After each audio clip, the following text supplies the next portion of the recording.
La'el Collins would count $15 million against the cap, but he's only making $10 million. You have a future question at left tackle with Tyron. We know that they really like Steele. What's their issue with LC besides the salary cap? I don't know, and I think that if you scratch enough, you can hear whispers of whether there is some kind of a chemistry issue between Collins and the coaching staff. But I would also say that at this time of year, if you scratch the right places, you can hear whispers about almost everything. So you really have to know what you're talking about. You really have to trust your sources. And I personally, and I can be wrong. I've been wrong many, many times. I still think Collins at his best is better than Steele at his best. I also think there are teams in the league playing with worse than Steele, but I had not anticipated Collins being viewed as a problem, and that's why that one kind of surprised me. Does it feel like if these things happen, is there any way to think that the Cowboys are going to be better? Again, before free agency, before the draft, but you have to feel like they're going to be a worse football team as of right now with these moves if they take place, right? Than they were last year. Yeah.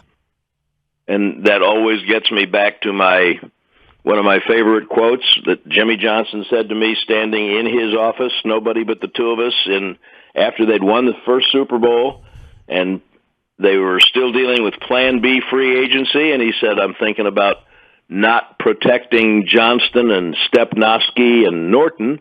I said, Jimmy, hold on. How are you going to be better than you were last year without those guys? He said, I don't have to be better than I was last year. I just have to be better than everybody else is next year. and it's true. Now, I'm not prepared to tell you right now how they would do that with the roster change, but I do think also, Sean, they added people last year who made them better that we had no idea were going to make them better. You can't really answer the question about how they stack up with everybody else until at least after the draft, which is going to follow veteran free agency. If you just stopped, if you said, here's the guys we think we're going to lose, take them off the roster, look at the roster, how do we stack up? Not very good. But you don't stop there. And so it's the organization's job to go out and get players that will allow them to compete with the teams they're competing with. But I also think I don't think anybody thought that they were just going to keep rolling on with the roster they had. That's the tragedy of last year. They had a good team. Yeah. They really let an opportunity get away, and they knew then what the money issues were going to be, and now they're dealing with those. But when you talk to the people at the very top, this is not a surprise to them. They knew it was coming. We don't pay any attention to it when the season's going on. And that's okay. But their job is to pay attention to it, and that's one of the reasons they were so frustrated by not going further in the playoffs, because they knew what was coming. Why did they tag Dalton Schultz? I think you do that partly because of Jarwin's physical condition, and partly because when you tag him, you now can say, we've got a guy, and now we can do a longer-term deal. And once you do a longer-term deal, you're not necessarily paying him that amount, the tag amount of money in the first year. You can now play with the money as they're doing with Dak. You can play with the money. You can move it around. They can pay him. They can wind up easily paying him less in the first year than the tag amount would be. But without Jarwin, and with all of the other needs that they have to address, without Schultz, you're looking at a really empty cupboard.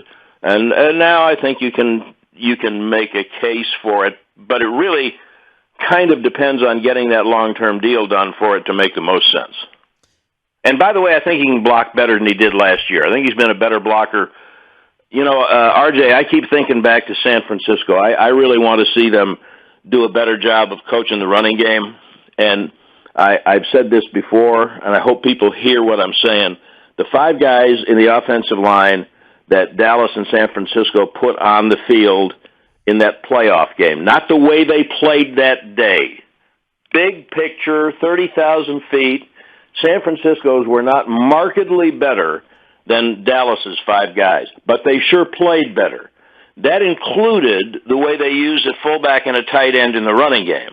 They can't use Schultz that way in the running game unless he blocks better, and that's another coaching challenge. They've got to get him back to being the blocker he looked like he was the first couple of years, and keep him at a level of receiver that he has proven that he is, and I think that's doable.